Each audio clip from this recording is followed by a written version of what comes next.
नमस्कार, आप देख रहे हैं सबसे बड़ा मुद्दा। मैं हूं आपके साथ राहुल राजपूत। प्रदेश में निकाय चुनाव को लेकर सभी पार्टियों की निगाहें लगी हुई है। ऐसे में सूबे में निकाय चुनाव को लेकर सियासी सरगर्मियां तेज हो गई है। सरकार से लेकर चुनाव आयोग तक अपनी अपनी तैयारियों में जुटे हुए हैं। माना जा रहा है कि नवंबर में नगर निगम, नगर पंचायत, नगर पालिका के अध्यक्ष और वार्ड के पार्षदों के चुनाव की घोषणा हो सकती है।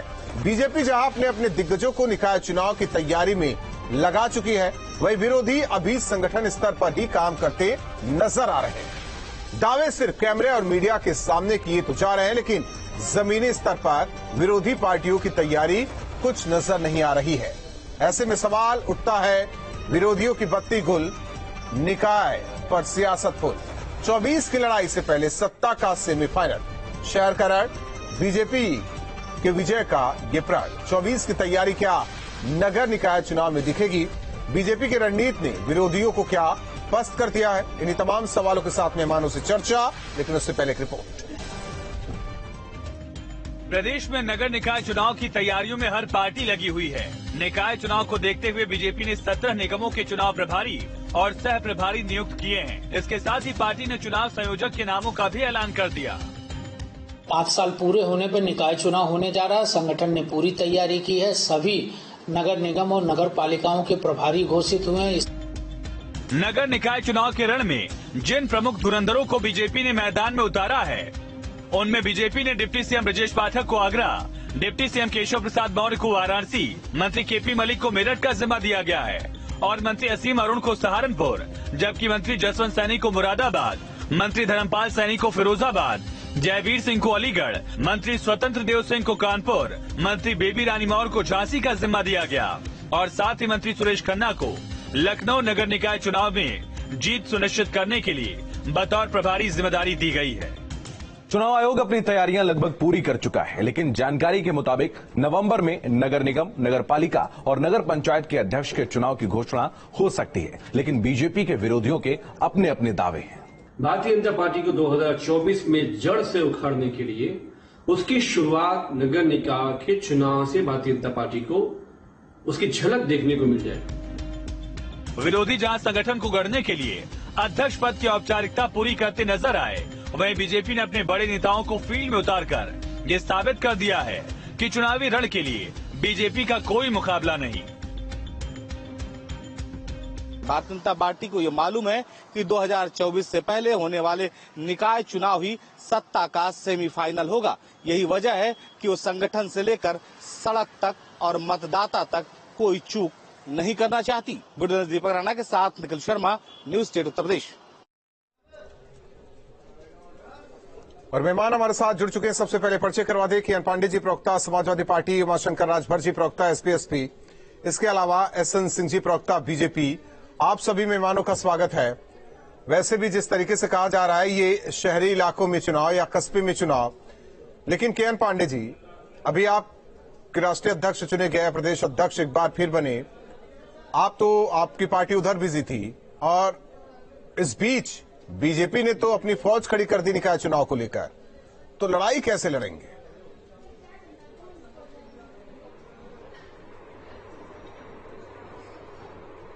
देखिए राहुल जी, जो व्यक्ति, जो संस्था जो देखना चाहती वही देखती है। आज भारतीय जनता पार्टी ने नगर निकाय चुनाव में प्रभारी घोषित किए, इस पर आप बहस करा रहे हैं क्योंकि सत्ता के लोग हैं। मैं भी चाहता हूं, लेकिन एक बात अवगत करा दूं कि क्या तैयारी है किरण पांडे जी? हो सकता है सभी नगर निगमों के प्रभारी, हो सकता है कि जो विषय लेकर बैठा हूं वो मैं बता रहा हूं राहुल जी, सुन लीजिए, लेकिन थोड़ा धैर्य से सुन लीजिए सर, मैं पूरा जवाब। लेकिन ये भी तो है ना कि आपकी क्या तैयारी, ये भी तो जानना चाहते हैं। मैं पूरा बता रहा हूं। मैं राहुल जी, थोड़ा धैर्य, मेरा जवाब सुन लीजिए ना। समाजवादी पार्टी के राष्ट्रीय अध्यक्ष आदरणीय अखिलेश यादव जी के निर्देश पर हमारे प्रदेश अध्यक्ष नरेश उत्तम पटेल साहब ने सभी नगर निगमों में प्रभारी नामित कर दिया। जो जहां का प्रभारी है उन जनपदों में बैठक कर चुके, उन नगर निगमों में बैठक कर चुके। सभी कार्यकर्ताओं को पार्टी का निर्देश प्राप्त हो चुका है और उसी के क्रम में सदस्यता अभियान से लगाए लगातार मतदाता बनाने के काम में भी आज से पार्टी के कार्यकर्ताओं को लगाया गया है और लगातार समाजवादी पार्टी एक ऐसी पार्टी है जो उत्तर प्रदेश के अंदर भारतीय जनता पार्टी को से लड़ने का काम करती है, चाहे वो विधानसभा का चुनाव हो, चाहे लोकसभा का चुनाव, चाहे नगर निकाय के चुनाव, चाहे क्षेत्र पंचायत और जिला पंचायत के चुनाव है। तो समाजवादी पार्टी पूरी मजबूती के साथ अपनी तैयारी पे है और लड़ने का काम करेगी। भारतीय जनता पार्टी ने जो जन समस्याएं पैदा की हैं उत्तर प्रदेश के अंदर, जो हल्के बरसातों में नगर निगम डूब रहे हैं, जहां हाउस टैक्स, वाटर टैक्स बढ़ाए जा रहे हैं, इन तमाम मुद्दों के साथ समाजवादी पार्टी जनता के बीच में जाएगी और जनता को अपने पक्ष में खड़ा करके समाजवादी पार्टी का महापौर और पार्षद बनाने का काम। केएन पांडे जी सुनेंगे, समाजवादी पार्टी के जो नेता जाएंगे आम जनता के बीच, समाजवादी पार्टी की सुन लेंगे वो सब?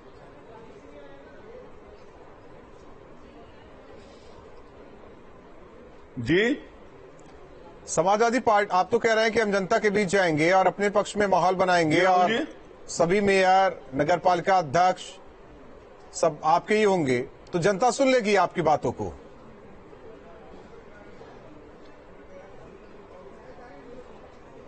बिल्कुल सुनेगी। जो हल्के बरसातों में लखनऊ के हालात हुए वो जनता ने देखा, जो गोरखपुर में हालात हल्के बरसातों में हुए, नाव चलाने की जरूरत पड़ी गलियों में, वो जनता ने देखा। जो हाउस टैक्स, वाटर टैक्स बढ़ाए गए, जिसकी नोटिस जनता के पास है, उसको जनता महसूस कर रही है कि 4 गुना से लेकर 10 गुना तक टैक्स बढ़ाए गए। इन तमाम समस्याओं को लेकर के जो जनहित से जुड़े समस्याएं, उसको हम जनता के बीच में रखेंगे और हमारी संगठनात्मक स्तर पे भी पूरी तैयारी है। हमारे प्रभारियों ने बैठक करके लगातार कार्यकर्ताओं को निर्देशित करने का भी काम कर रहे हैं। ठीक है केएन जी, ठीक है, अच्छी बात है, आप लोग लड़ाई लड़िए, लेकिन चुनौती तो बहुत है। और आप कह रहे हैं कि समाजवादी पार्टी एक ऐसी पार्टी है जो बीजेपी से लड़ाई लड़ती है लेकिन हर लड़ाई हार जाती है। एसएन सिंह जी, चुनौती देने की तो बात कह रहे हैं। देखिए राहुल जी, 2017 में 0 सीट समाजवादी पार्टी पाई थी, इस नाते वो संतोष किए हुए हैं कि 0 से अधिक होना नहीं है तो हम क्यों प्रचार करने जाएं। चलिए, राजा का पुत्र राजा बन गया, इतने में ही संतोष है। सारा काम छोड़ के राजा बनाने में लगे हुए थे। 2 दिन जो नाटक नौटंकी चला राहुल जी, आप देखे होंगे, उसके बाद राजा का पुत्र राजा बन गया। बाकी चाहे जनता का कुछ हो चाहे ना हो। एक बात, दूसरी बात, अभी इन्होंने कहा कि हम संगठनात्मक तैयारी कर रहे हैं। प्रेस कॉन्फ्रेंस करके मीडिया के द्वारा भी समाजवादी पार्टी के तरफ से सिर्फ और सिर्फ राहुल जी यही बताया गया कि हम सदस्यता अभियान चला रहे हैं। कहीं भी आपके चैनल के माध्यम से या किसी के भी माध्यम से ये दिखाया नहीं गया, क्योंकि ये झूठ के बहुत बड़े पुलिंदे हैं लोग। तो कोरोना की वैक्सीन को भी भारतीय जनता पार्टी की वैक्सीन बता दें। खैर कोई बात नहीं, जिसकी जितनी तैयारी होगी वो उतनी बड़ी जीत प्राप्त करेगा।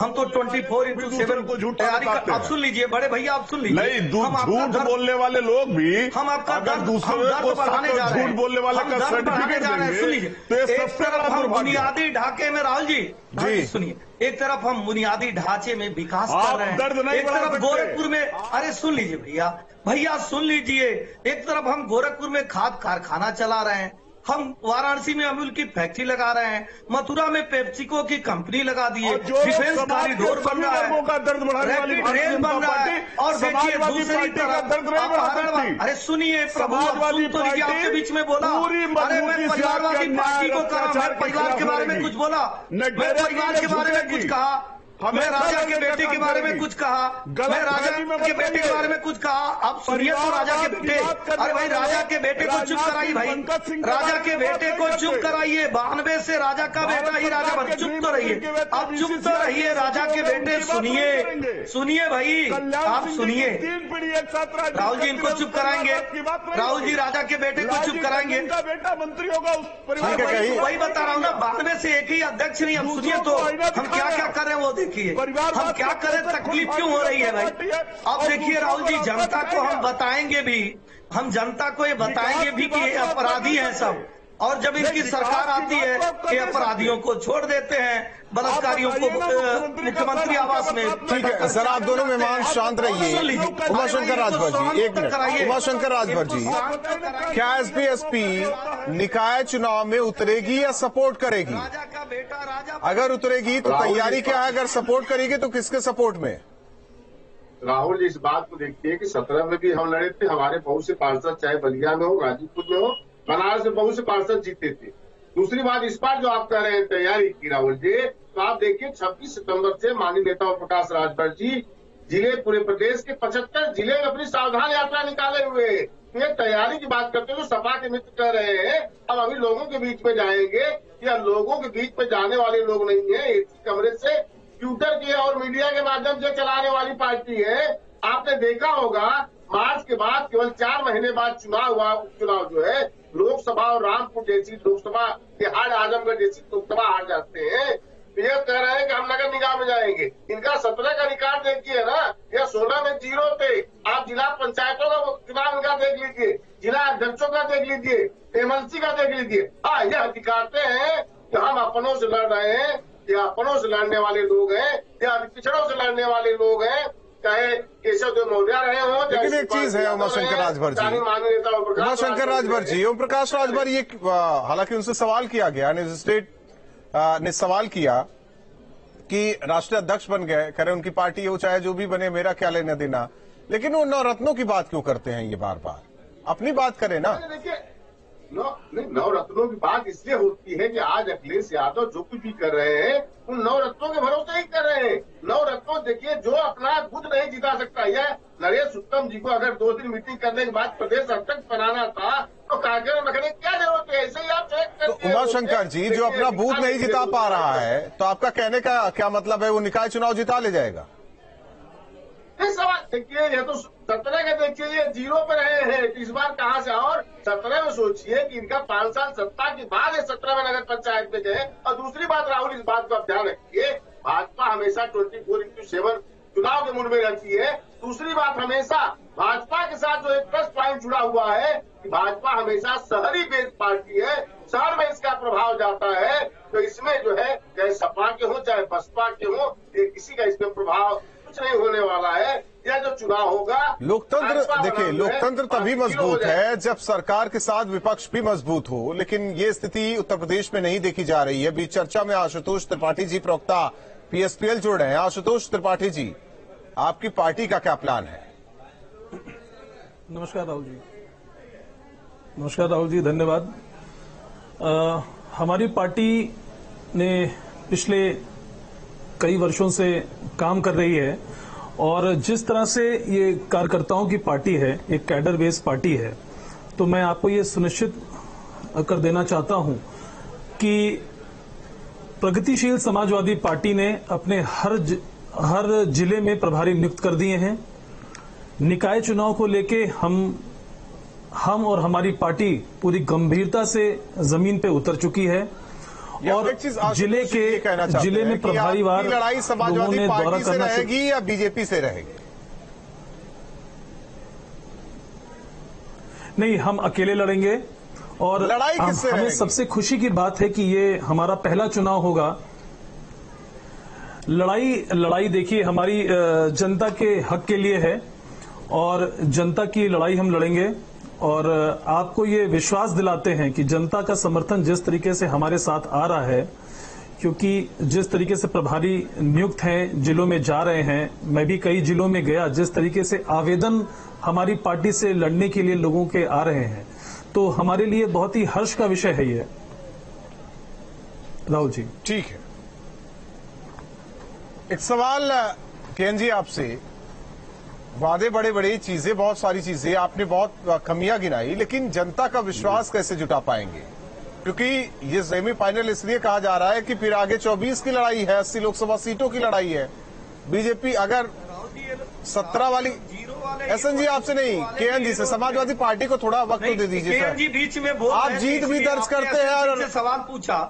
आप हर चुनाव में देखिए, आप लोग हर चुनाव में जीत भी दर्ज कर रहे हैं और बोलने भी नहीं दे रहे हैं समाजवादी पार्टी को, ये तो गलत है। 0 वाले हीरो को हम क्यों नहीं बोलने देंगे, आप बताइए। नहीं, ऐसे नहीं बोलते। लोग ईवीएम पर सवाल उठा रहे हैं, ऐसे नहीं बोलते। केएन पांडे जी, और पांडे जी हमारे बीच में बोलने लगे। केएन पांडे जी, करूंगा पांडे जी, ऐसा विपक्ष में और सबसे बड़ी पार्टी है, उन्हें बोलने का पूरा हक है, उन्हें ज्यादा मौका देना चाहिए। देखिए राहुल जी, अरे बोली तो नहीं पा रहे हैं लोग, हाउस से भी भाग जा रहे हैं राहुल जी। अभी देखेंगे पांडे जी यहाँ से भाग जाएंगे। जी,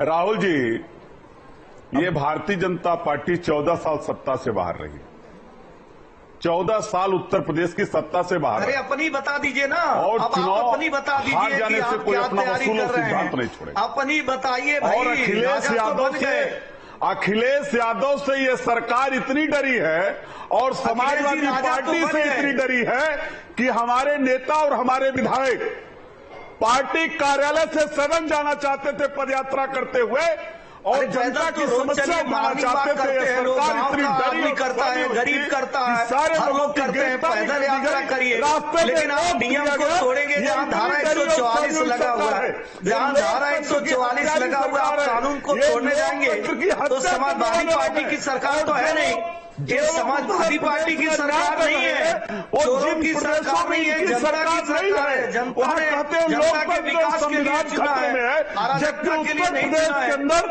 संविधान और लोकतंत्र की सरकार हत्या कर रही है और सदन के अंदर जवाब देने की स्थिति में नहीं भाई। इस समय जो जनता की सरकार है, ये उत्तर प्रदेश को दंगा कहाँ चले गए? चुनाव को छोड़ के, चुनाव को छोड़ के आप बदायूं बुलंदशहर कहाँ चले गए?